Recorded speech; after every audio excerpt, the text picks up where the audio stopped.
Bonjour à toutes et à tous, bonne fête de l'indépendance. Célébration sans tambour ni trompette du 55e anniversaire de la cession à l'indépendance du Burkina. 5 décennies marquées par de nombreux soubresauts sociopolitiques.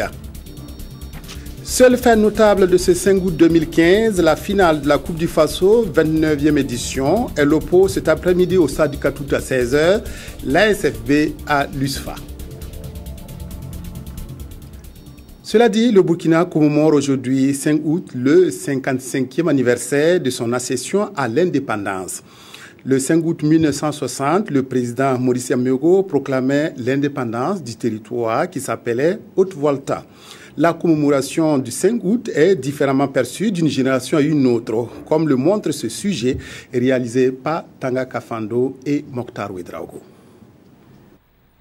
À la proclamation de l'indépendance de la Haute-Volta le 5 août 1960, Mustapha Labli Tombiano était déjà adulte. Septagénaire, il se présente aujourd'hui comme un voltaïque burkinabé et se rappelle encore des couleurs du moment. Ce jour-là, j'étais à Ouagadougou.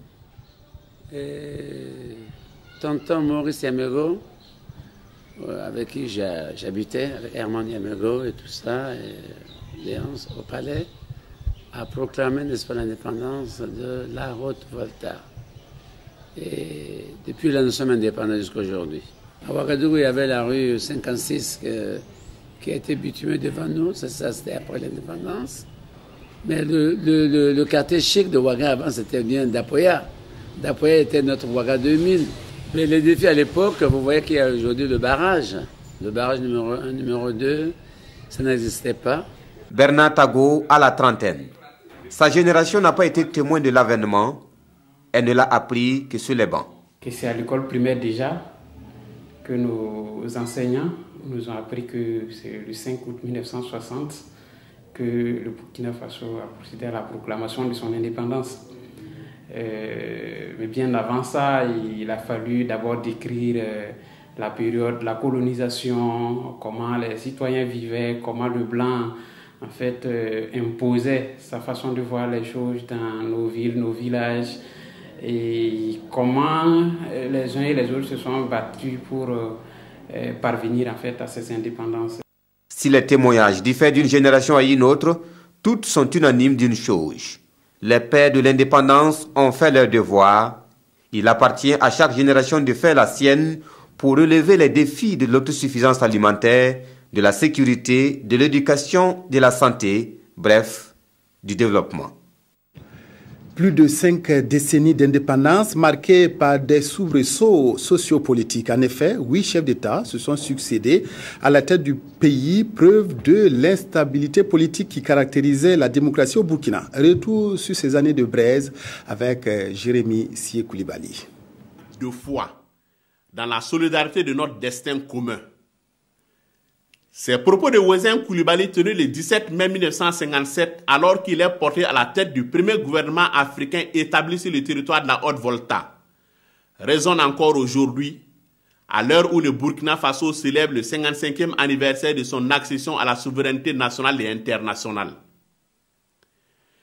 L'idéal rêvé par le lion du RDA prend tout son sens dès le 5 août 1960 avec la proclamation de l'indépendance par le président Maurice Yamego, premier président de la Haute-Volta indépendante, au nom du droit naturel à la liberté, à l'égalité et à la fraternité, selon la formule de cette proclamation d'indépendance.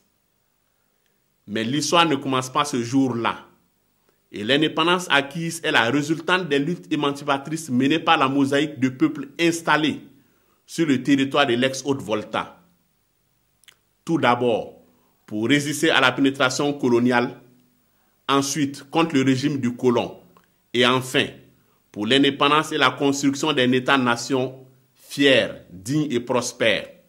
Une prospérité partagée entre tous les fils et filles du pays par une juste répartition des fruits de la croissance et du développement. C'est le sens du combat des figures historiques pour l'indépendance. C'est aussi pour cet idéal de justice sociale que le peuple s'est insurgé contre le régime de Maurice Yamego. Le mouvement populaire qui emporte le président Yamego et la Première République le 3 janvier 1966 se solde par l'instauration d'un régime militaire dirigé par Sangoulé Lamizana, à l'époque lieutenant-colonel. Promu par la suite générale, Lamizana reste en poste 14 ans durant, avant d'être renversé le 25 novembre 1980 par le colonel Seyi Zerbo, qui instaure le CMRPN, le Comité militaire de redressement pour le progrès national. Le coup d'État des colonels ouvre la voie à une période d'instabilité et de soubresauts sociaux politiques. Le 7 novembre 1982, un nouveau coup d'État est perpétré. La junte militaire portée au pouvoir, c'est le CSP, le Conseil du salut du peuple, dirigé par le médecin commandant Jean-Baptiste Ouedraogo. Le 4 août 1983, le CSP a fait long feu. C'est l'avènement de la révolution. L'organe dirigeant du nouveau pouvoir a à sa tête un jeune capitaine de 36 ans, Thomas Sankara, président du Conseil national de la Révolution, chef de l'État. Pour le premier anniversaire de la Révolution, la Haute-Volta devient le Burkina Faso et les voltaïques des Burkinabés. Le 15 octobre 1987, l'expérience révolutionnaire tourne court et se solde par une tragédie. L'assassinat du capitaine Thomas Sankara et de 12 de ses compagnons. C'est l'acte 1 de la vérification de l'adage selon lequel la révolution finit toujours par manger ses enfants. Un autre capitaine, Blaise Compaoré, est porté à la tête du Front populaire, l'organe dirigeant du mouvement de rectification mis en place à la chute du CNR. Compaoré assume la responsabilité de président du Faso, chef de l'État. Il reste 27 ans au pouvoir. Sa volonté de modifier l'article 37 de la Constitution en vue de briguer un nouveau mandat de 5 ans à la tête du pays est à l'origine du mouvement insurrectionnel des 30 et 31 octobre dernier. Comme en 1966, les Burkinabés découvrent sur la scène politique un autre lieutenant-colonel, Yacouba Isaac Zida, assurant après l'insurrection populaire et le départ de Blaise Compaoré la charge de chef de l'État. Le 21 novembre 2014, il passe cette charge au président Michel Kafando, désigné comme président de la transition, président du Faso, avec pour mission de conduire le Burkina jusqu'à la tenue d'élections libres, justes, équitables et transparentes. Ainsi peut-on résumer l'histoire socio-politique de la Haute-Volta au Burkina indépendant. Une histoire écrite avec la sueur, les larmes et le sang des fils et des filles de ce pays, qui ont sacrifié leur vie pour les idéaux d'indépendance, de souveraineté du peuple et de liberté, pour que vivent des hommes intègres sur cette terre de dignité qu'est le Burkina Faso. Fait marquant de ce 5 août 2015, la finale de la 29e Coupe du Faso oppose cet après-midi au stade du 4 août l'ASFB à l'USFA, deux équipes qui ont bataillé ferme pour arriver à ce niveau de la compétition. Bref, avec Mahamadi Ouena, nous allons revenir sur les enjeux de cette finale. Bonjour Mahamadi. Bonjour Godefroy. Alors comment voyez-vous ce face-à-face ASFB-USFA? Bon, c'était un face-à-face avec deux équipes qui sont des habitués de la Coupe du Faso, parce que l'ASFB jouera sa 12e finale. Cette équipe a déjà joué 11 finales avec à la clé 4 victoires. Et l'USFA a déjà joué 7 finales pour 2 victoires. Donc ce sont deux équipes qui connaissent cette compétition et qui ont montré cette année qu'elles en veulent, parce que l'USFA a éliminé le RCB, détenteur du trophée, en demi-finale 3-1 ici au stade municipal de Ouagadougou.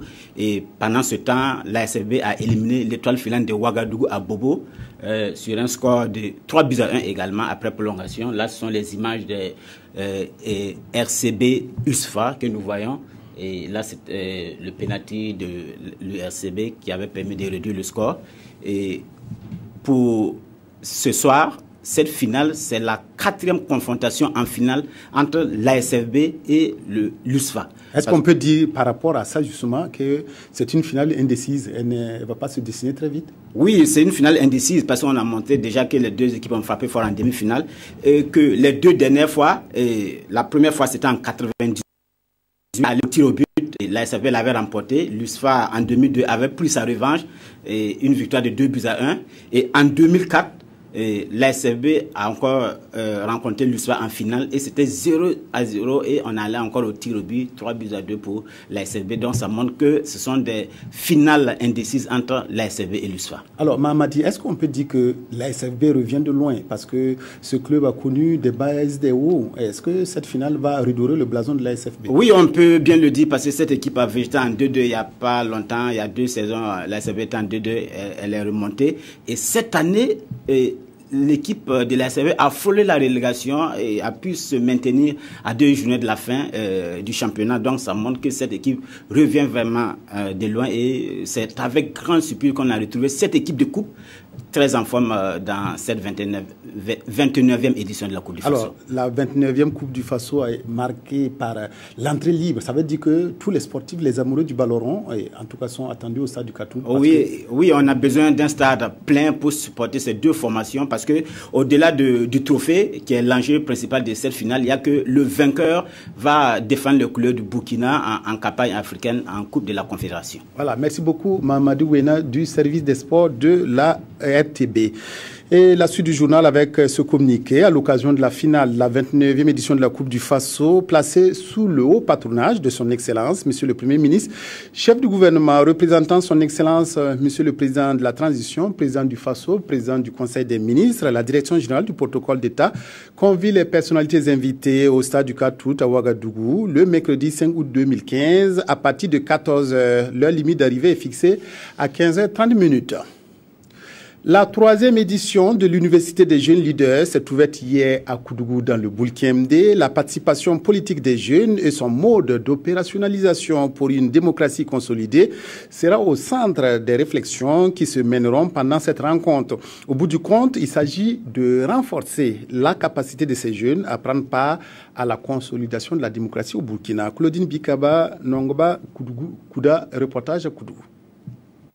Le 4 août, c'est à cette date historique du pays que le mouvement burkinabé pour le développement et le civisme MBDC a choisi pour ouvrir la 3e édition de l'Université des jeunes leaders à Koudougou. Une université placée sous le thème « Participation politique des jeunes, mode d'opérationnalisation pour une démocratie consolidée ». Nous pouvons donc soutenir cette initiative qui rentre en droite ligne donc des actions que nous menons au niveau du gouvernement.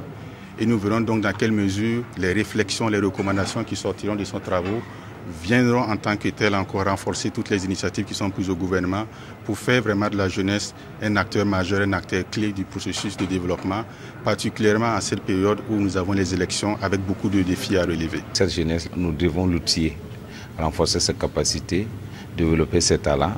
Cette initiative est soutenue par l'ONG suédoise Diakonia qui travaille avec des organisations partenaires pour la promotion, entre autres, des droits humains, du genre et de la gouvernance. Diakonia accompagne le MBDC au regard de plusieurs facteurs, dont le plus important est aujourd'hui le rôle déterminant de la jeunesse dans l'émergence de l'état de droit, dans la consolidation de l'état de droit et dans la prise en main de ses propres responsabilités. Le MBDC attend de cette rencontre des orientations fortes et des engagements fermes, toutes choses qui pourraient ouvrir la voie à une pleine participation de ces jeunes à la vie politique nationale et à des organisations associatives locales dont ils sont issus.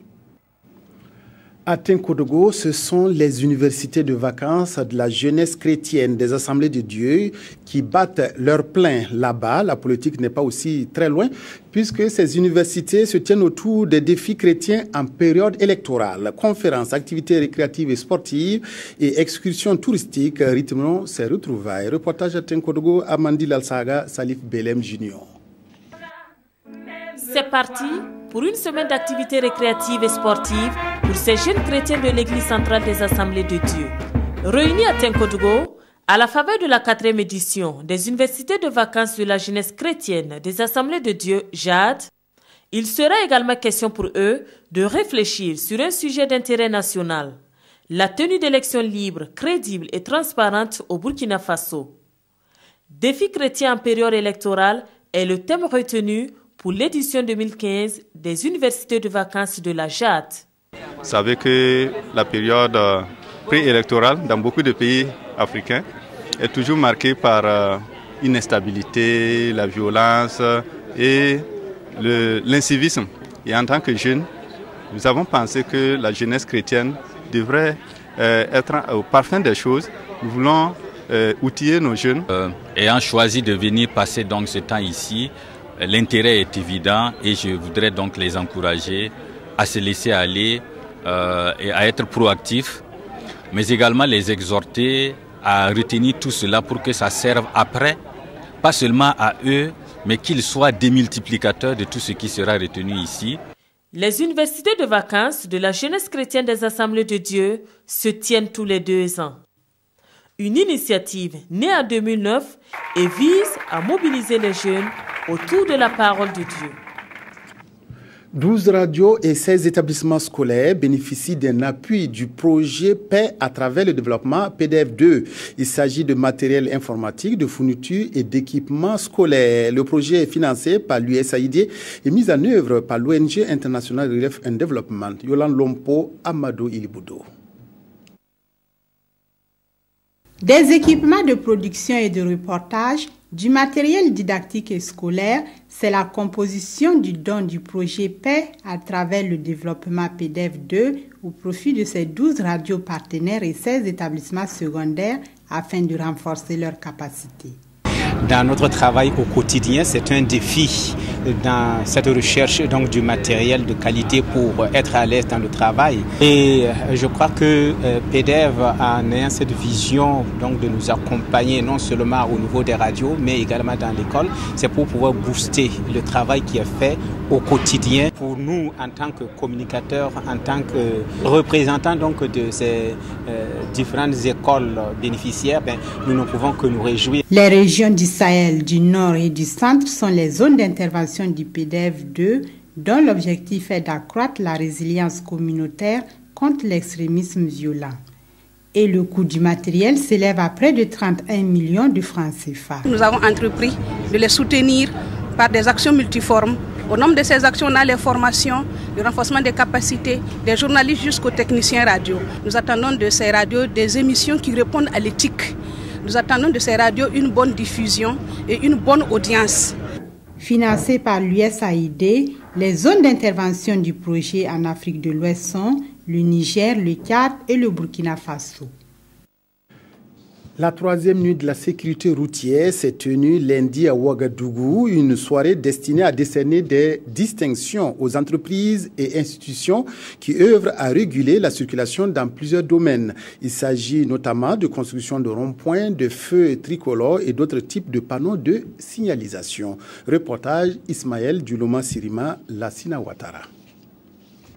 Des feux tricolores et bon nombre de panneaux de signalisation dans les villes du Burkina Faso sont souvent installés par des entreprises ou institutions. Ces entreprises ou institutions, au nombre de 11, qui se sont le plus mobilisées autour de l'État pour promouvoir la sécurité routière, ont été distinguées en une nuit organisée à leur honneur. La distinction de tous ces lauréats a été... nous l'avions fait avec la police nationale, nous l'avions fait avec les autorités de la place et nous sommes partis d'un constat de ceux-là qui apportent une contribution de façon concrète à la régulation de la sécurité routière au Burkina Faso. C'est un travail qui doit être fait ensemble. Je pense que la sécurité routière aujourd'hui n'est pas seulement l'affaire du gouvernement, mais l'affaire et du gouvernement et de la société civile et des ONG. Et c'est ensemble que nous devrons donc gagner ce combat que nous avons engagé ensemble. La nuit de la sécurité routière a également été une occasion pour la direction des transports de rappeler que les accidents routiers constituent la seconde cause de mortalité dans notre pays et que l'insécurité routière coûte à l'État burkinabé 1% du produit intérieur brut. Fin de cette édition. Bon après-midi à toutes et à tous en compagnie de la RTB.